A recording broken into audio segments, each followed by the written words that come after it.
Welcome back, everybody. XFizz Guy here. I've gotten a couple requests for some EKG videos, so I'm going to start today by doing a very basic introduction to an EKG tracing and what you might find on them.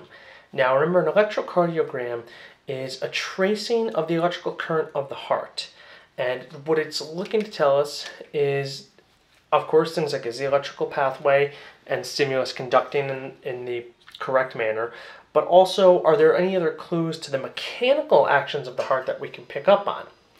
So the first thing we have to understand is the flow of the electrical current as it pertains to the anatomy of the heart. Now, the electrical current is always going to start up in the SA node, which is up over here, and top of the right atrium. These are specialized pacemaker cells called sinoatrial cells. So you'll see that abbreviated SA. So from the SA node, it's going to travel down the atrium into the AV node, or atrioventricular node. And that's going to occur at the AV junction.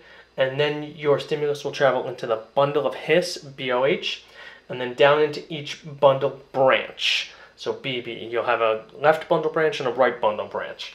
Off of those bundle branches, you'll have these specialized little fibers called Purkinje fibers. And those Purkinje fibers will stimulate your right and left ventricle and hopefully result in the mechanical action of ejecting of the blood.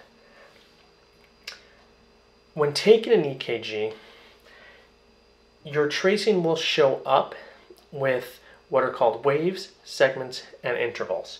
Now, for a quote-unquote normal EKG, if you were to open a textbook and look for one, you will find that you'll have your first wave is your P wave.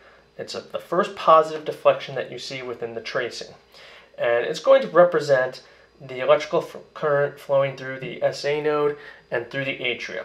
So your P wave is always going to represent atrial depolarization or atrial excitation. And what we hope means is that those are the atrium that are going to contract. Now, I'm not going to cover any clinical diagnostics or anything like that in this video. I'm going to save that for some other videos, and I also want to say at this point that as for physiologists, for clinical exercise physiologists, we do deal a lot with EKGs, it's true, but we never want to diagnose anything from an EKG. That's not our job, and it's not within our scope of practice. We do want to make sure that we're able to identify certain things, such as arrhythmias or dangerous changes in the ST segment. And we do have to know a lot about EKGs because we want to know what someone's normal EKG looks like. So, that being said, after your P wave, you'll have this isoelectric segment, which just means there won't be any deflections, positive or negative. Then you'll have your QRS complex, which can look a number of different ways, and I'll cover that in a different video. It's called the morphology of the wave. What does it look like? You may have a Q wave, you may not. The positive deflection is the R wave, and the negative one after the R wave is the S wave. So that's your QRS complex. That's going to represent ventricular depolarization, or in other words, the excitation and hopefully the contracting of the Purkinje fibers. Now I say hopefully, and of the ventricles. Now I say hopefully because you may have tissue in the heart that's dead, and even though it's being innervated with an electrical stimulus, it may not be clicking, or it may not be contracting. But normal EKG, so we'll cover normal. ST segment here is an isoelectric area, and then your T wave, which is typically thought of as the final wave. Now there may be what is called a U wave.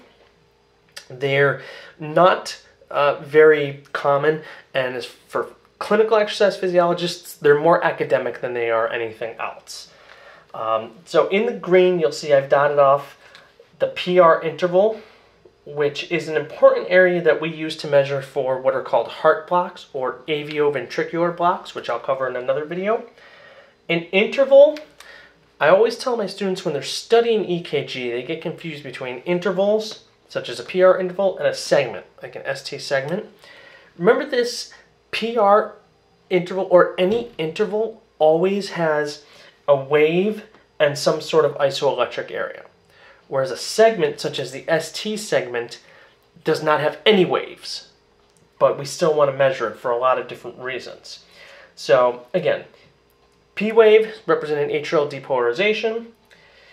QRS complex representing ventricular depolarization, and T wave representing ventricular repolarization, or the relaxation of the cells. Now, if these terms are foreign to you, you can look out for my other videos that give an introduction to the cellular mechanisms, where I go over what depolarization and repolarization and those different concepts. So if these terms are foreign to you, look for those other videos that, if I don't have them up yet, I will. And always remember the flow: SA node, AV node, bundle of His, bundle of branches, Purkinje fibers. And there can be a lot of different problems that go wrong within that electrical current, and that's where we can pick it up on the actual tracing. Those are videos that I'll do another time, but I hope this has been a pretty good, very, very basic introduction to EKG for clinical exercise physiologists. All right, take care.